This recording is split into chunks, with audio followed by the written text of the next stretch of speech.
ചേച്ചി ചീര എങ്ങനെ വില? 30 രൂപ ഉള്ളോ? ഇത് എവിടുന്നാ വാങ്ങിക്കുന്നത്? വീട്ടിൽ നിന്ന് എടുക്കുന്നതാണോ?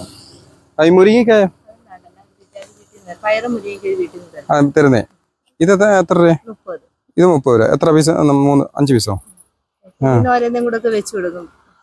പയറോ? പയറ് 30. നമ്മുടെ നാട്ടിൻപുറങ്ങളിലൊക്കെ യാത്ര ചെയ്യുമ്പോഴാണ് ഇതുപോലൊക്കെ കാണാൻ കഴിയുന്നത്. അത് വിഷമയമില്ലാത്ത നല്ല നാടൻ പച്ചക്കറികൾ വിൽക്കുന്ന ഇതുപോലുള്ള ചെറിയ ചെറിയ കച്ചവടക്കാരെ നമ്മൾ പ്രോത്സാഹിപ്പിക്കണം. അതിനുവേണ്ടിയാണ് ഞാനിപ്പോൾ ഈ വീഡിയോ എടുക്കുന്നത്. ഇപ്പോൾ അതാണ്ട് ഈ കാണുന്ന കണ്ടില്ലേ, നല്ല നാടൻ ചീരയാണ്. കണ്ടോ, ഇപ്പം കട്ട് ചെയ്തുകൊണ്ട് വന്നതേ ഉള്ളൂ. നല്ല ചീരയാണ്. ഇത് 30 രൂപയേ ഉള്ളൂ. നമുക്ക് വിശ്വസിച്ച് തോരൻ വെച്ച് കഴിക്കാൻ പറ്റുന്ന ചീരയാണ്. അതേപോലെ തന്നെ പയറുണ്ട്.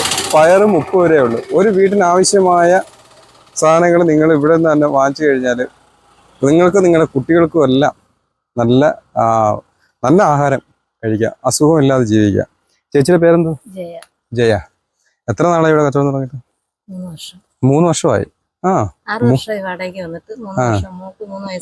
വാടകയ്ക്ക് താമസിക്കുക? വീടൊന്നുമില്ലേ? എവിടാ കറക്റ്റ് സ്ഥലം? വാടകയ്ക്ക് താമസിക്കുക. തുടങ്ങിയതല്ലേ? മുട്ടയൊക്കെ എവിടുന്നാ?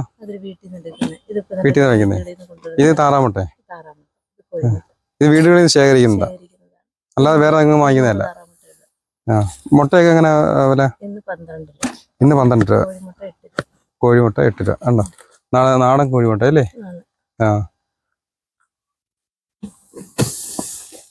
ഇപ്പൊ വീട്ടിലാരെ കൊണ്ട്? അണ്ണൻ എന്താ ജോലി? കൂലിപ്പണിയാ. അപ്പൊ അതാണ്. ഇവിടെ കക്കയുണ്ട്. ഇവിടെ വന്നു കഴിഞ്ഞാൽ കക്കയും കിട്ടും. ഈ കക്ക എവിടുന്ന്? കായലിലാണോ?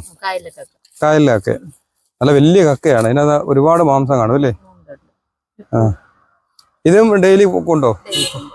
നമ്മളിത് തോട് കളഞ്ഞു കൊടുക്കുന്നുണ്ടോ? എടുത്തു വയ്ക്കും. അപ്പൊ എന്തായാലും ഈ ചേച്ചിയുടെ ഒരു കഷ്ടപ്പാട് കണ്ടില്ലേ? അതായത് ഇപ്പൊ ഒരു വാടക വീട്ടിലാണ് താമസിക്കുന്നത്. അപ്പൊ ഇവർക്ക് സ്വന്തമായിട്ട് വീടും വസ്തു ഒന്നുമില്ല. വസ്തു കിട്ടി, വീടില്ല. അതല്ലേ? അപ്പൊ വീട് വയ്ക്കാനുള്ള സാഹചര്യങ്ങളൊന്നുമില്ല. ഇവരുടെ ഈ ഒരു ചെറിയ ഉപജീവന മാർഗങ്ങളാണ് ഇവർക്കുള്ളത്. അപ്പൊ എന്തായാലും ഈ ഒരു വീഡിയോ കാണുന്നവർ, ഈ ഒരു ലൊക്കാലിറ്റിയിലുള്ളവരൊക്കെ ആണെങ്കിൽ, ഇതൊരു യാത്ര ചെയ്യുന്നവരൊക്കെ ആണെങ്കിൽ തീർച്ചയായിട്ടും ഇതുപോലുള്ള നാടൻ പച്ചക്കറികളൊക്കെ വാങ്ങിക്കുക.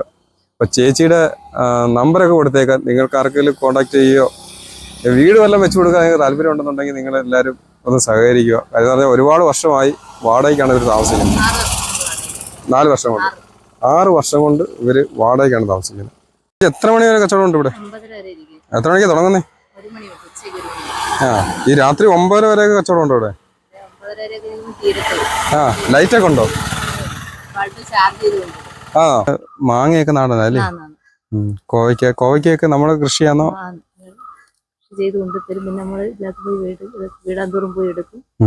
ലോട്ടറി കച്ചവടമൊക്കെ കിട്ടും. അങ്ങനെ എന്തായാലും ഒരു ചെറിയൊരു വരുമാന മാർഗം അല്ലേ?